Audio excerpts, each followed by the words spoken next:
So we've just been going over a bit of an uneven piece of road, and it is a little bit bumpy, but you do have adjustable rear suspension on this, and I haven't touched the rear shock. So depending on how much you weigh and depending on what kind of road surface you're riding on, you can adjust that rear shock to give you a bit more comfort if you want, or a bit more feeling going through the corners, should that be what you're after. A little commute test. I think this is the kind of distances most people will be doing, somewhere between, I don't know, 3 and 8 miles each way, and this is an absolute breeze. There's nothing complicated about it. It's really easy to ride. It's quite good fun going around the corners. Positive brakes. I started out, I think, with 50 miles of range in normal mode, and I've been using a combination mostly of normal and a bit of sports and a little bit of eco as well, so it's kind of a reasonable test. But one thing that is definitely worth mentioning is it's quite a windy day today, so I rode all the way there into the wind, and almost everything here in Bristol is either uphill or downhill. So if you live in a part of the country where it's a bit flatter, I think your range would be a bit more accurate. So I've done about 8.5 miles. I started out with 50 miles of range according to the battery,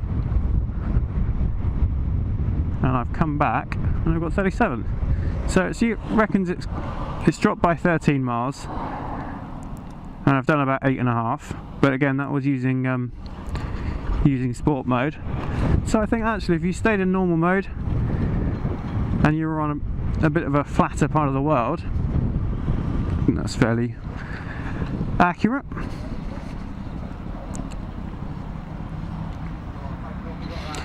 So this is me, back at base, Avon Motorcycles. I hope you enjoyed this review of the Super Soco TC 1500.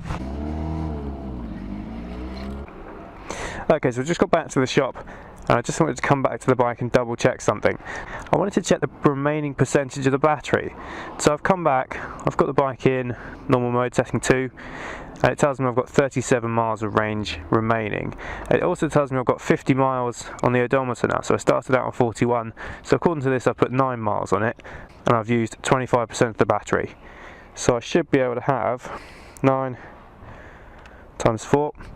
So using it the way I was, I'd get 36 miles of range out of the battery before it was flat. And that's going up and down hills in Bristol the whole way. So there's some real world figures for you. You can use the bike the way I used it, and you get about 36 miles off the charge out of it. You can use it more efficiently than that.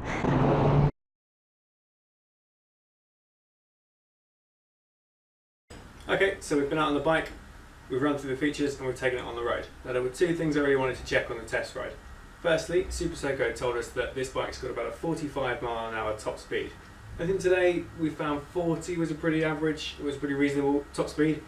45, I did manage to achieve that, but that was with a little bit of downhill and a little bit of tailwind. So it depends on how heavy you are, but I'd say 40 miles an hour is a good top speed. The second thing was what we wanted to see was the range.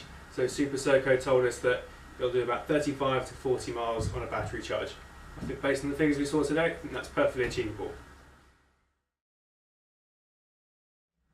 So at the moment, on average in the UK, electricity costs you about 12 to 16 pence per kilowatt hour from most electricity suppliers.